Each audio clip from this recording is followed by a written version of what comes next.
Masechet Nedarim, traité Nedarim, Daf Yud Bet, feuille numéro 12. Nous sommes à la feuille 11, deux lignes avant la fin. Amar Rabbi Yitzhak bar Yosef, Amar Rabbi Yochanan. Rabbi Yitzhak bar Yosef dit au nom de Rabbi Yochanan. Aomer Lishlucho, celui qui dit à son délégué, c'est Vekadesh li Isha Stam, sort et va acquérir une femme pour moi par les liens du mariage, sans préciser quelle femme. Asur bechol anashim shebaolam. Il lui sera interdit toutes les femmes du monde. Chazaka shiachose shichuto. Parce que il y a une présomption que un délégué fait la mission qu'on lui a donnée. Et qu'avant de l'eau parish l'est, et puisque il ne lui a pas dit quelle est la femme qu'il a acquise pour lui par les liens du mariage, et il est décédé entre-temps.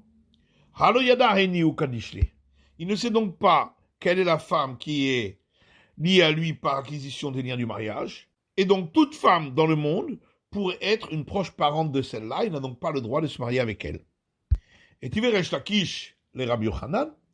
Resh Lakish oppose à Rabbi Yochanan la Mishnah suivante. Ken Setuma, une paire d'oiseaux qui a été sanctifiée pour servir de sacrifice, et on n'a pas précisé quel est l'oiseau qui est holocauste et lequel qui est expiatoire. Je sais pas, Ragoza lechan mehen, la vira olam. Et un des deux oiseaux s'est envolé et est parti dans le monde. O je sais pas, ben hataot ametot. Ou bien, il s'est retrouvé parmi des oiseaux sanctifiés pour expiatoire qu'on doit laisser mourir parce qu'ils font partie des expiatoires qu'on ne peut pas offrir. O shemet echad mehen. Ou bien un des deux oiseaux est mort. Ikarzouk le chéni devra choisir un deuxième oiseau pour faire la paire avec celui qui reste. Et donc on en déduit, s'il s'agissait d'une paire d'oiseaux où on avait différencié et sanctifié l'un pour holocauste et l'autre pour sacrifice expiatoire, un otakana, l'oiseau qui reste, on ne peut rien en faire parce qu'on ne sait pas si c'est un holocauste ou un expiatoire. Par contre, tous les oiseaux qui sont dans le monde, cela, il n'y a pas de problème, bien qu'il y a parmi eux un oiseau dont on ne sait pas s'il est holocauste ou expiatoire. Et pourquoi donc on devrait dire pour chaque oiseau qu'on rencontre dans le monde, peut-être c'est celui-là qui a été sanctifié et qu'on ne sait pas s'il est expiatoire ou holocauste, comme on a dit au sujet des femmes. Amarlé lui a répondu, Kaminanas Isha de l'Anaïda. Moi, j'ai parlé d'une femme, donc elle n'est pas errante. Et comme elle est fixée dans son endroit, il n'y a pas possibilité de dire qu'elle est annulée par rapport à la majorité. Vers Martli, At Isura de Naïd. Et toi, tu veux comparer avec l'interdit des oiseaux, qui sont des êtres errants, et donc pour lesquels on peut dire que l'interdit est annulé dans la majorité. Chiteima achanami naïd. Et si tu vas dire, mais les femmes aussi, elles peuvent parfois être en dehors de chez elles. Emar beshuka ashkar vekadish. Peut-être qu'il a trouvé une femme dans la rue, et c'est là qu'il l'a acquise à celui qui l'avait envoyé par lien d'acquisition du mariage. Hatam adra lenechuta. Oui, mais lorsque maintenant celui-ci voudrait se marier avec une autre femme, peut-être que la femme en question, elle est revenue à l'endroit où elle habite, et donc l'interdit qu'elle entraîne n'est pas annulé dans la majorité. Gabeken mihadra. Par contre, concernant les oiseaux, est-ce qu'ils retournent à leur endroit, puisque de toute façon, ce sont des êtres errants. Amar Rava. Rava dit, ou modé Rabbi Yochanan. Rabbi Yochanan est d'accord, Beisha chez Ella, lo bat, velo bat bat, velo bat ben, velo em, velo achot. Que s'il s'agit d'une femme qui n'a ni fille d'une fille, ni fille d'un fils, ni mère de la mère, ni sœur, Et même si elle avait une sœur au moment où il l'a missionnée, mais à ce moment-là, elle était mariée, et elle a divorcé plus tard, des Hari Sharia, qu'une telle femme lui sera permise, puisqu'elle ne peut pas être proche parente de celle qui est déjà mariée avec lui. Maïtama, et pourquoi donc? Dans le cas où elle avait une sœur qui était mariée, ensuite elle a divorcé. De Beraï Shata de Kamarle, parce qu'au moment où il l'a missionnée, elle était mariée. Qui machve shliach? Or, lorsqu'un homme nomme un délégué, mais mita de kaima kame, c'est pour quelque chose qui existe déjà devant lui. Mais mita de lo kaima kame, mais pour quelque chose qui n'existe pas devant lui, comme le cas de cette femme qui à ce moment-là était mariée, donc il ne pouvait pas l'acquérir par lien de mariage, lo machve shliach. Pour cette femme-là, il n'était pas considéré comme délégué, et donc même si elle a divorcé après, il n'avait pas la possibilité de la lui faire acquérir par lien d'acquisition du mariage. Tnan, Alagma rapporte notre Mishnah. Reini Nazir, voilà il est galéar Nazir. Si un homme dit, je fais le vœu d'être abstème, et je prends sur moi d'offrir les sacrifices d'un abstème. Veshama Chavero, et son compagnon a entendu cela, Ve'amar, et il a dit, va ani, ve'alai. Et moi aussi, et je prends sur moi, les galères nazir, d'offrir les sacrifices d'un abstème. Im hayu pikrim, si les deux étaient intelligents, mais galchim zeze, chacun paiera les sacrifices pour l'autre, pour pouvoir ensuite se raser.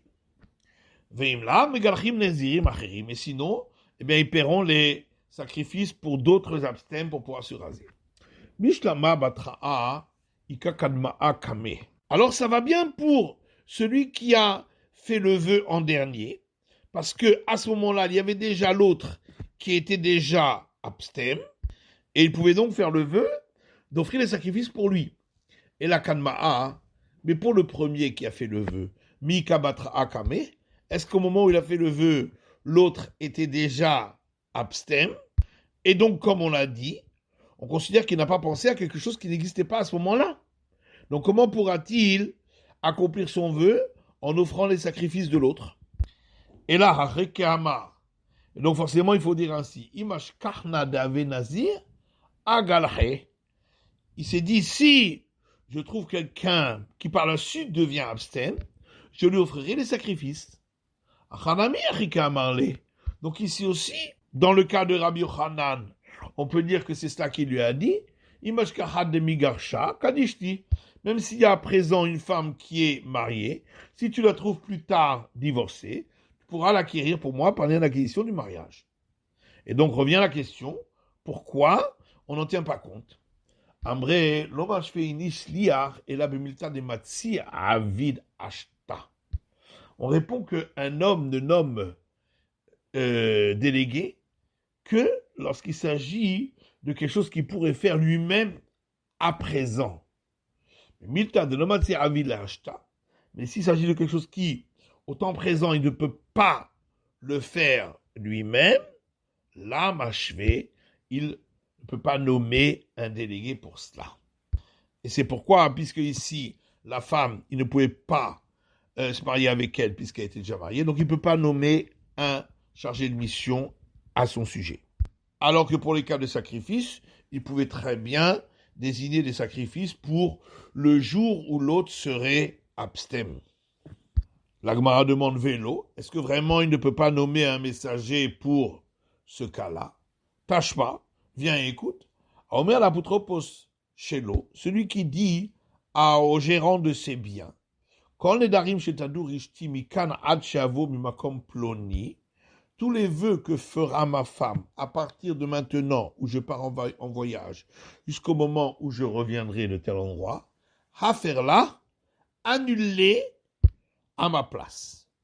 Vefarla, et les gérants les a effectivement annulés. Yacholi Mufarim, j'aurais pu croire que ces vœux seront annulés. Tamboul Lomar, c'est pourquoi il est écrit dans le livre des nombres, Ishar Yekimenu veishar Yeferenu.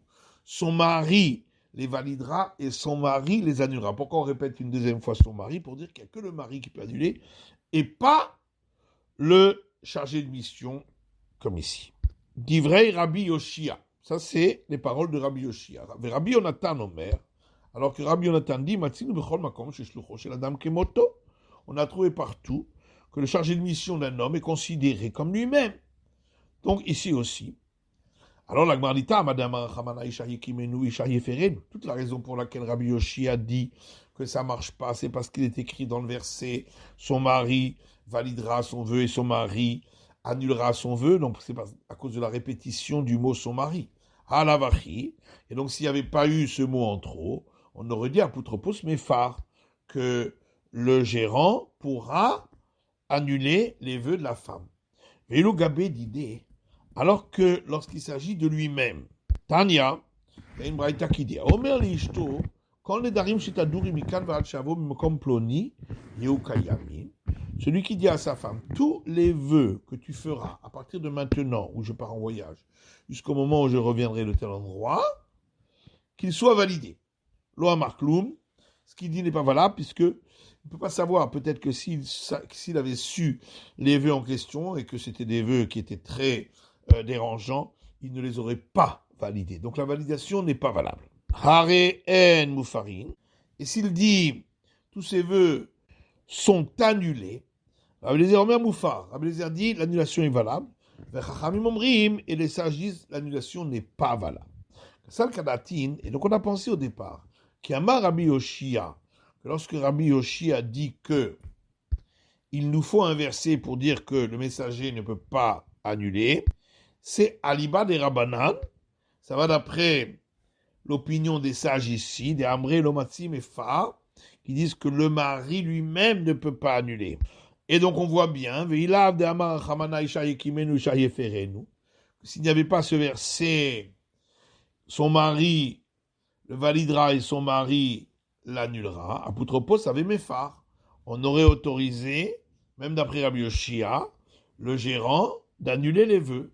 Donc on voit bien que le messager peut accomplir une mission que celui qui l'avait missionné ne pouvait pas accomplir à ce moment-là. Alors l'Agma répond, on veut dire, Ma'aliba de Rabbi Eliezer. Peut-être que cette discussion entre Rabbi Yoshia et Rabbi Yonatan, c'est seulement d'après Rabbi Eliezer de Amar Massim et Fa, qui a dit que le mari lui-même pourrait annuler, et donc c'est pourquoi le chargé de mission aurait pu annuler. Ihachi, la malil shavouye shliach, les ferlayou. Alors c'est ainsi, si le mari peut annuler lui-même, pourquoi il a nommé un chargé de mission, il n'avait qu'à annuler lui-même? Ça va, Dilma Mashtalina. Il s'est dit peut-être qu'au moment où je vais partir, je vais oublier d'annuler. Oh, Ratahna, ou bien je serai en colère. Oh, Mitridna, ou je serai occupé. Et c'est pourquoi il a nommé un chargé de mission pour les annuler lorsque elle fera ces vœux-là. Matit, il Mishnah suivante. Arialai le galère Hatsi Nazir. Si un homme dit, je prends sur moi de payer les sacrifices pour le rasage d'un demi-abstem. Veshama Havero, et son compagnon a entendu, Vehamar, et il a dit, Vani alay de galère Hatsi Nazir. Et moi, je prends sur moi de payer les sacrifices pour raser un demi-abstem. Ze megalech Nazir Shalem, Ze megalech Nazir Shalem, d'ivré Rabbi Meir. D'après Rabbi Meir, l'un devra payer les sacrifices pour le rasage d'un abstem total, et l'autre aussi pour le rasage d'un abstem total, puisque ça n'existe pas un demi-abstem. Les sages disent, l'un paiera la moitié des sacrifices pour le rasage, et l'autre paiera également la moitié des sacrifices pour le rasage. Gemara, Amar Rava, Rava dit, Akol Modim, tout le monde est d'accord, quand les Chade Amar, Chatzi Korbanot Nazir Alay, que lorsque une personne a dit, la moitié des sacrifices de l'abstem, je prends sur moi, Chatzi Korban Maïté. Dans ce cas-là, il paiera la moitié des sacrifices. Korbanot Chatzi Nazir Alay, s'il dit, les sacrifices d'un demi-abstem, je prends sur moi, Koulay Korban Bae Itouye, devra apporter l'ensemble des sacrifices. Maïtama, Dalo Ashkechan les Irut les Palga. Pourquoi? Parce que ça n'existe pas un demi-abstem. Comme il a commencé par dire les sacrifices, donc c'est l'ensemble des sacrifices. Repliqué, toute la discussion, Belishan et Matitin plié. C'est seulement dans le cadre de la formulation de notre Mishnah, où il a parlé du rasage d'un demi-abstem. Et donc il n'a pas dit expressément qu'il offrirait tous les sacrifices. Rabbi Meir Sava, Rabbi Meir pense qu'Evandamararia Alay, puisqu'il a commencé par dire je prends sur moi, Ichayev Akule Korban Nezirut. Donc il a pris sur lui l'ensemble des sacrifices de l'abstem. Rika Machatsi Nezirut Lavkol Kemine. Quand ensuite il dit la moitié des règles de l'abstem, il n'en a pas la possibilité. Verabanan Savri, alors que les sages pensent, Neder ou Petach Aimohu, qu'il s'agit d'un vœu qu'il a pris au départ, mais ensuite, avec la fin de la phrase, il a annulé une partie du vœu. C'est la fin de l'étude du Daf Yud Bet de la feuille numéro 12.